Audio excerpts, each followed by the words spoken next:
She's pregnant. Divorce me. My world goes dark at my husband's outrageous words. He hands me divorce papers and a meager settlement, then coldly kicks me out. I have nowhere to go, barely holding back tears. But then, right after, a life-changing phone call comes in. My name is Evelyn. I'm 30 years old. I've been married to Samuel for 2 years. By all accounts, I should be living the newlywed dream. But my current reality is far from happy. It all started when Samuel brought up the idea of living with his parents before we got married. Hey, Evelyn, how about we live with my parents? We've never talked about that before. Look, I travel a lot for work. I worry about leaving you alone. Samuel, you're overreacting. I'm an adult, you know. I don't want anything to happen to you. My mom's at home, and since you're working too, she could help out around the house. It could be easier for you. Well, maybe. But despite my reservations, Samuel kept repeating that he was worried about me. Foolishly, I took his words to heart, thinking he really cared for me. As a result, I reluctantly agreed to move in with his parents. The day after we officially tied the knot, all the moving was done, and once things settled down, I took a moment to give my mother-in-law a proper greeting. Mother-in-law, thank you for having me. From today, I look forward to being part of the family. Mother-in-law glares at me and sighs, Yeah. Would you like some coffee? No need. Instead, why don't you go unpack? It's annoying to have all those boxes lying around. Oh, you're right. Sorry about that. I'll get right on it. Do I have to tell you to do everything? What kind of upbringing did you have? From day one of moving in, I received harsh words from my mother-in-law. Not wanting to upset her, I quickly began to unpack. Anxiety swirled in my head. She seemed really mad. We're going to be living together, so I really want to get along if possible. But despite how I feel, my mother-in-law's snide remarks just keep escalating. Before heading to work, I prepare breakfast and set the table. Since my husband and father-in-law leave the house early, I inevitably end up eating with my mother-in-law. She takes a bite of the pancake and shouts, "What is this, Evelyn? What on earth is wrong with these pancakes?" Didn't they suit your taste? Suit my taste? They're horrendous. You expect me to eat this? I did a taste test multiple times, and it seemed fine to me. That just means your taste is off. Remake them now. Her unreasonable demands often made me nearly late for work. Living with her was pushing me to my limits. One day, as I was checking my phone between chores, my mother-in-law began berating me in front of my husband. "Evelyn, what are you doing?" "I just finished hanging laundry, so I was taking a break." "A break, you say? Who do you think you are?" "I'm sorry, but I finished all the household chores." "Don't talk back. Wives don't have the luxury of breaks. Find something to do and keep working. Got it? But, no buts. If you get it, go clean the staircase. You failure of a wife." Failure of a wife. I was just taking a short break. Why did she have to go this far? That was the moment it clicked with me, and I decided to talk to my husband that night. "Samuel, you saw mother-in-law scolding me today, right?" "Huh? Was something going on? You were in the living room." "She called me a failure of a wife just because I took a little break." My husband sighed deeply and opened his mouth. "Look, if my mom said that, you must have really messed up. It means you're falling short, Evelyn." "What? What are you saying, Samuel? I'm also disappointed in you." "What? I thought you'd be a better wife? But as my mom said, you lack awareness. Be more responsible." What lack of awareness as a wife? What does that even mean? I'm doing all the housework, even though the premise of moving in was that mother-in-law would help out. I also have a job. Why do I have to endure this much? From that day on, my husband turned a blind eye no matter how much my mother-in-law badmouthed me or even threw things at me. He ignored it. He was already often away on business trips and started spending even less time at home. Thoughts of divorce popped into my head daily, but I had a reason to hang on. It was because of my father-in-law. He was the only one who stood by me. Mother-in-law usually didn't harass me in front of father-in-law, but sometimes our paths did cross. "Evelyn, is the front entrance clean yet?" Yes, right away. After that, you have to weed the garden. I told you just yesterday." "I'm sorry. It started raining yesterday." You're just slow. That's the issue. Useless. You neglect housework because you're always working. I'm sorry. Just as I apologized, my father-in-law's voice rang out. What's going on here? What have you been saying to Evelyn?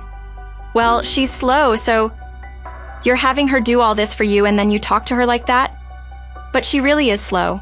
The garden is still full of weeds, and even the food doesn't taste good and there's not enough of it.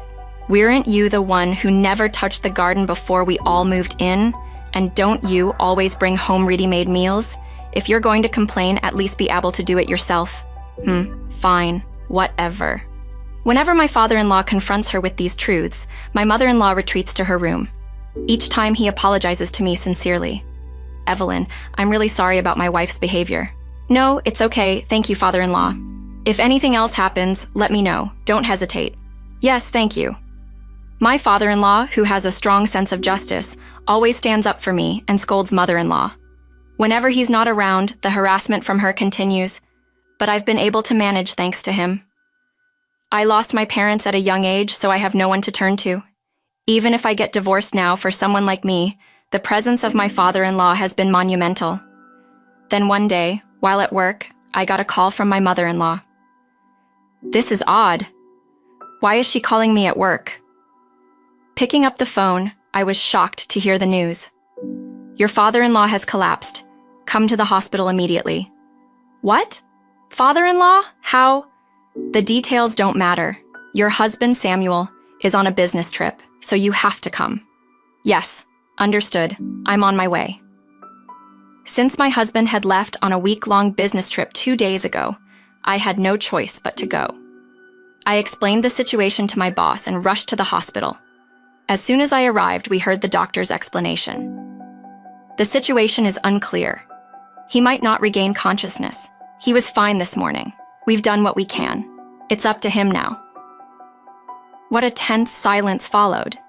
Breaking that silence was my mother-in-law. Doctor, are you saying my husband is at risk? That it's just a matter of time before he passes? Whoa, hold on, mother-in-law. What are you talking about?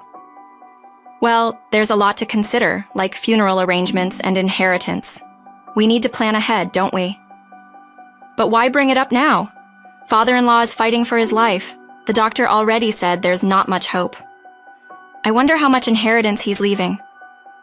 Mother-in-law, even after we got home, all my mother-in-law talked about was the inheritance. She'd look at me with this smug grin and say, "You won't be getting a dime." Despite visiting the hospital daily, father-in-law's condition showed no signs of improving. My mother-in-law wouldn't even visit him, and my husband was MIA. All I could do was pray for father-in-law to wake up. A few days later, while getting ready to visit father-in-law in the morning, my husband, who had been on a business trip, finally returned home. Samuel! Why didn't you reply to my emails? I stopped mid-sentence because there was a strange woman standing behind him. I had a bad feeling and hesitantly asked Samuel, "Who's this woman?" "I'm sorry, Evelyn. I fell in love with her. I can't be with you anymore," he said.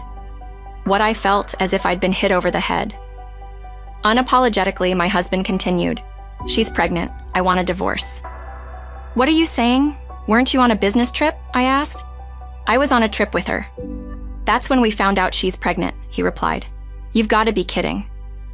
Not only was my husband's business trip a complete lie, but he had also gotten another woman pregnant. I felt faint. My vision started to blur. Just then, my mother-in-law rushed over, her eyes shining. "Wait, are you really pregnant? What's the baby's gender?" she asked. "We're not sure yet, but it might be a boy," the other woman replied. "Oh my goodness, a male heir! I'm so happy," my mother-in-law exclaimed. Seeing my mother-in-law's excitement, the other woman also chimed in. "Thank you, Mom." "Oh, calling me Mom, how cute." It was clear why mother-in-law was so ecstatic. She had never approved of me prioritizing my career over having kids. That's why she was welcoming this woman who was carrying what could be her grandchild, even if it was the result of an affair. The two of them continued to celebrate, ignoring my very existence. Then, my husband handed me divorce papers. "Here, fill this out now," he demanded. "What? I'll give you $1,000 as a settlement for now. After my dad passes, I'll pay you properly from his estate." During the divorce proceedings, Now please leave. You're a burden, and I have no use for a failure of a wife like you, he said. I was more or less forced to sign the divorce papers. Then I was handed a measly $1,000 and kicked out of the house. A surge of fury overwhelmed me in that instant. I'd had enough. I didn't care anymore. If this means I'm free from my husband and mother-in-law, then that's what I truly want. But where would I go now? My parents are gone, and I can't impose on a friend's hospitality for too long. Just as I was standing there, stunned, my mobile phone rang. The caller ID showed the number of the hospital where my father-in-law was admitted. Did something happen to father-in-law? I quickly answered the call. Hello? What? Father-in-law? It was joyous news that father-in-law had regained consciousness. I rushed to the hospital. Upon entering his room, father-in-law looked at me and gave me a warm smile. Hey, Evelyn, you got here fast. Father-in-law, sorry to have worried you. I'm just so relieved. What would I have done if you hadn't woken up? I appreciate you caring so much. How's everything at home while I was here? I asked. Well, the thing is, I told father-in-law about everything that had happened back at the house, including the fact that I had just been divorced. I poured out my deepest gratitude to him. Thank you for always treating me like your own daughter. You've given me so much to be thankful for. Father-in-law quietly laid his hand on my teary shoulder. Evelyn, this might not be appropriate to ask, but would you consider making me your real father? What I heard from the hospital staff was that you were the only one who came to visit, so when I woke up, I asked them to call only you. Is that so? Seeing their true colors this time made me realize that blood doesn't matter. From now on, I intend to focus only on you, father-in-law. And so I decided to become father-in-law's adoptive child. After that, I started the discharge procedures for father-in-law. Once he was discharged, we both went to ring the doorbell at my in-law's house. When my mother-in-law opened the door, she was shocked to see both father-in-law and me. Father-in-law, why are you here too? At the sound of mother-in-law's voice, my ex-husband appeared from the back of the house. His reaction was even more shocked than my mother-in-law's. Evelyn, what are you doing here with Dad? Hey Samuel, you said you'd pay me alimony from your dad's inheritance once he passed, right? So, your dad is clearly in good health. How are you planning to pay that alimony? I asked. Look, I can't right now. Once my dad eventually passes and I get the inheritance, I will pay you, okay? Can we drop it? He pleaded, breaking into a sweat. I dropped the bomb. I'm sorry to break it to you, but you're not inheriting anything.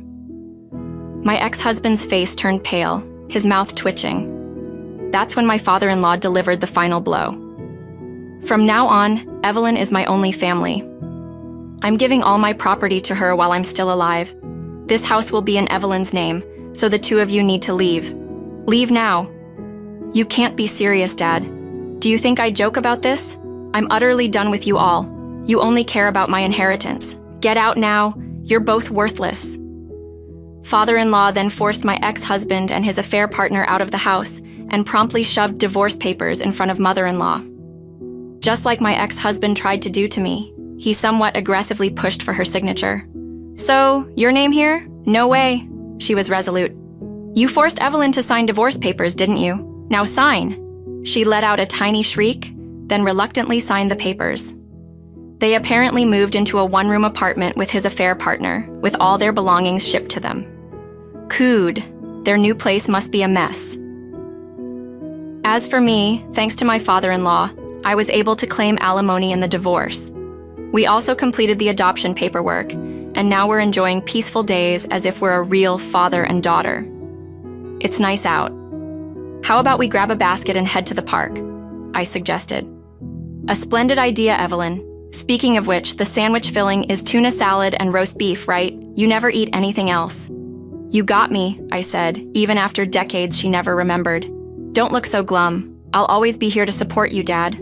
Now, my life is the epitome of happiness. I never imagined such days would await me back then. There's only one thing on my mind now. I want my beloved father to stay healthy and live a long life. That's my one and only wish.